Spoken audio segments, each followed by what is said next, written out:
Welcome to Maintaining Parental Happiness in Blended Families. I know there's a lot of you out there, blended families, and you want the best for your family. Well, I'm going to share some strategies with you today. First of all, one of my own kids had that big old word divorce only 4 or 5 years ago. It was quite the challenge. He had four girls. He still has four girls. And guess what happened? He started talking to somebody on eHarmony who lived 3 hours away.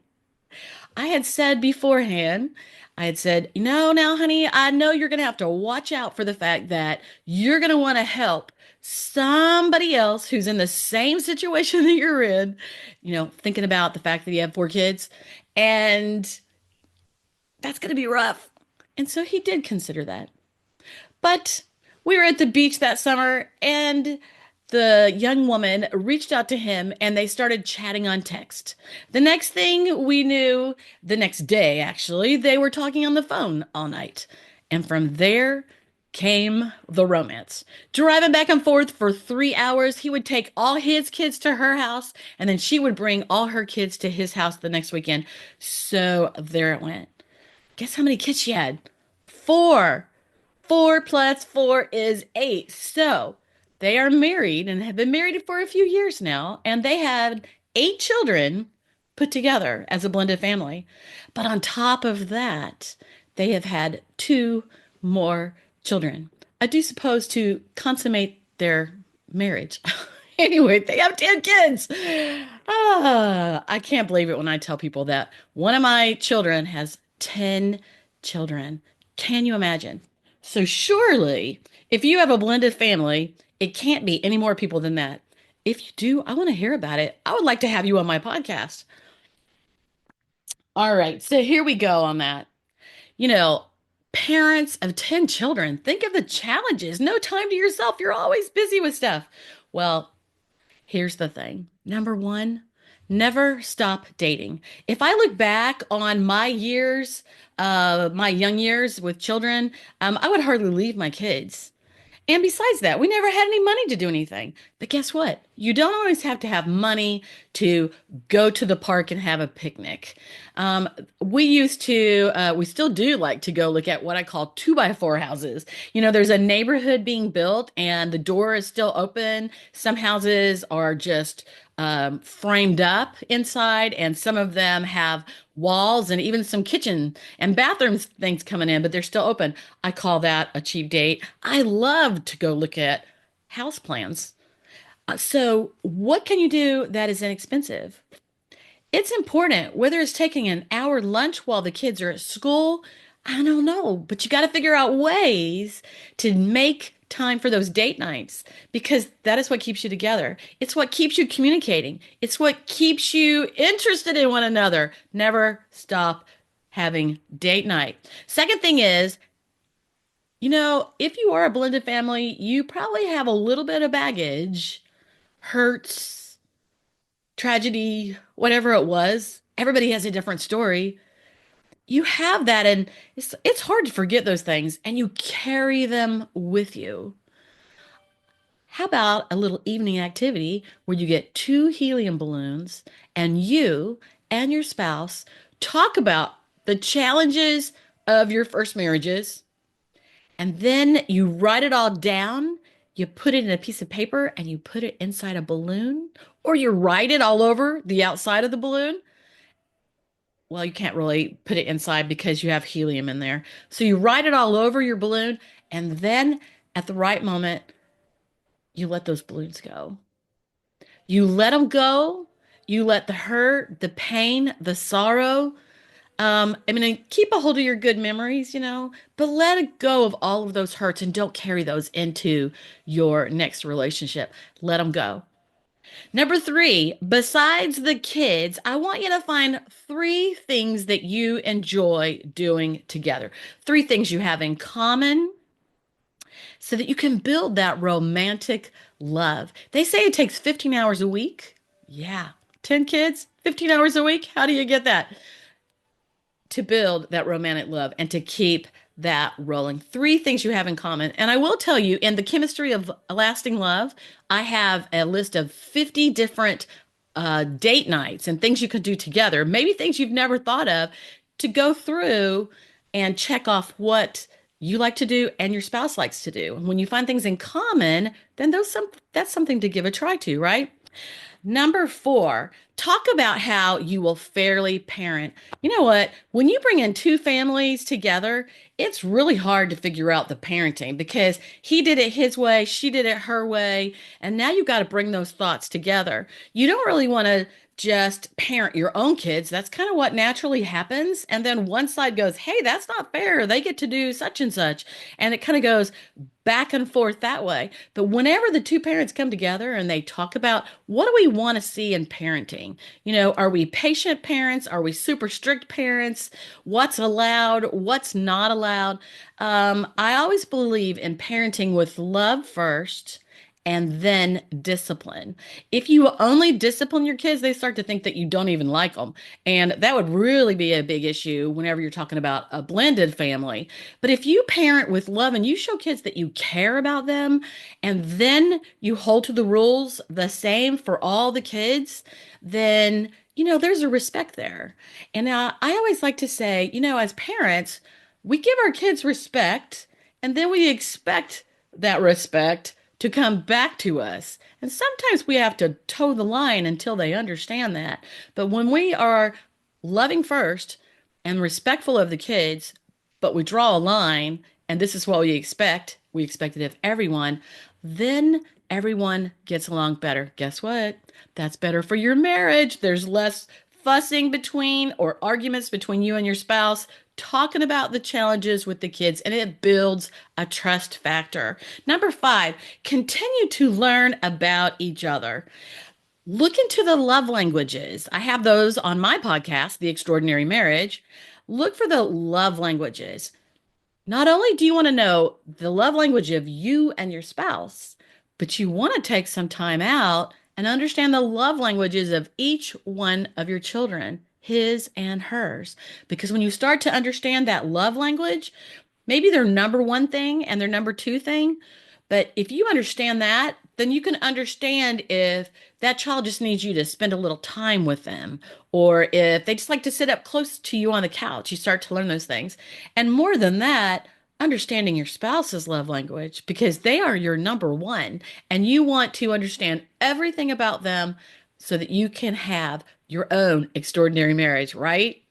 All right, so love languages, what their top needs are. I teach those in my little mini course, The Chemistry of Lasting Love. It's free. There's no reason you shouldn't get it. In fact, that's where you should start. The Chemistry of Lasting Love. You find that on theextraordinarymarriage.com. So many people don't take time out for their relationship until it's too late, until there's so much trouble, or until they've hurt each other's feelings or done each other wrong in such a way it's just unrepairable. So I encourage you to get that, the chemistry of lasting love. Also, people have different motivators. Some are motivated by money, some are motivated by power, some are motivated by being helpful and thoughtful of other people. And it's important to understand the behavior temperaments, like whether a person gets mad at everything, whether they withdraw and don't talk to you, whether they just are kind of non-emotional and nothing bothers them and they always want to do everything for you. It's important to continue learning about each other. Number six, clarify your responsibilities. Because when things aren't clear, maybe nothing gets done.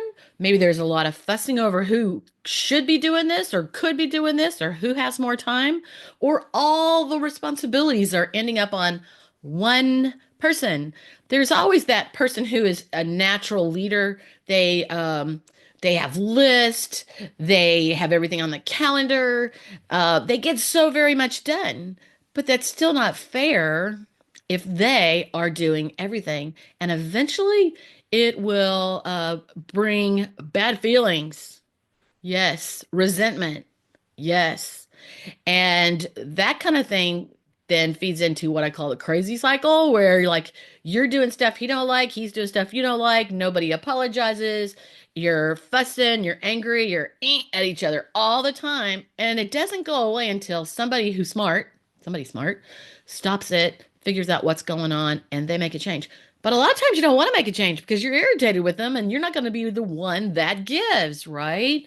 So you don't want to get into that circumstance. So you think ahead, you are proactive, and you clarify responsibilities. You talk about number one, what each of you don't mind doing, and it's probably going to be different things. And then you look at the things that have to be done, and then maybe it's the kind of thing where you go, well, I'll do that one, and now you pick one, and then you pick one, and you pick one until you got it all covered. And then just be responsible. Some people are more responsible and giving and thoughtful than others. Some people are self-centered. They can't get past themselves, and it's all about me. Yeah, you have to work on that. It's like if that's you, think about it. You can make changes. But if it's your spouse, it's pretty tough. Take everything to the Lord in prayer, right? I laugh, but it's so true. Pray about it. Number seven, talk about money and debt, saving, spending. What are both of your preferences? If you think about it, several of the things I'm talking about today could be a date night after the kids go to bed where you sit down and you talk about these things, or a lunch date, or even on the phone. You're both at work and you're talking about it on the phone. You can figure out a time, but you want to be proactive if you want the best marriage, especially if you're in a blended marriage, because there's even more challenges that come about. But talk about money, debt, saving, spending, because when you do not, you bump heads constantly. Again, there's resentment if one person's controlling all the money and it's got to all be about them. Maybe they buy all the toys, all the things they want, but they don't let you have any money. Do you put your money together? Do you each have your own money and you spend on certain things, like who pays for the kids' stuff, who pays for vacation, who pays for house repairs, car repairs, all the different things? Do you see my point? Important to be proactive. Number eight, remember to appreciate your spouse for the things they do. Often we only notice the things they don't do. I know I'm one of those. When I would clean the house, my husband would come in and I'd say, I mopped all the floors today and I did this and I did that. Because what? No one notices when it's clean. Everyone only notices when it's a big mess. No one notices when they have clothes to wear because you wash them, but they notice when they have nothing to wear. No one notices when there's something wonderful for dinner that night, but everyone notices when they're hungry and there's no food. Right? Now, for the men, no one notices, well, yeah, we all have different kinds of responsibilities in marriage. But remember to appreciate your spouse for whatever they do. I have always said, even when raising my kids, you get more of what you give attention to. If you're giving attention to negativity, hostility, whining, fussing, then you get more of it. Uh, but if you give attention to and appreciate the things that are helpful and be thankful for them, then it kind of puts you in a better mood and gives you a better frame of mind. Number nine, laugh together. Is that a funny movie? Is that telling something funny that happened in your childhood? That's like learning to have conversations, right? Something funny that happened in your childhood, something funny that happened at school, your goofiest moment. Some people just don't know how to have fun. Lighten up. Life can be heavy. Find some joy. Find something to laugh about. I mean, when you have little kids, often we can laugh at those, especially like 5, 6 years and under. They are always doing inquisitive things and funny things. Number 10, all these things build trust, right? Because when you're helpful with your spouse, you meet in the middle, you listen to each other, you parent the kids the same, all the things I've said, you build trust. You become best friends. That's what we're supposed to be, best friends, lovers. We cheer each other on. Be aware of how you each communicate differently. Some are so quiet. They're in their head. They communicate indirectly, while others, they talk about everything. They tell you everything. They're an open book. You don't have to worry. You know what they're thinking. So it's important to take time to date, talk, enjoy one another, decide on the things that are really important to you. Comedian Gilda Radner said, life is about not knowing, having to change, taking the moment and making the best of it without knowing what's going to happen next. Isn't that true? That is life, isn't it? Life is about not knowing, having to change, taking the moment and making the best of it, and without knowing what's going to happen next, because we don't know. So I hope that you'll take these 10 tips, strategies to help you have a happier marriage in your blended family. Remember that everyone is unique and to laugh a lot, have fun together, and to appreciate one another.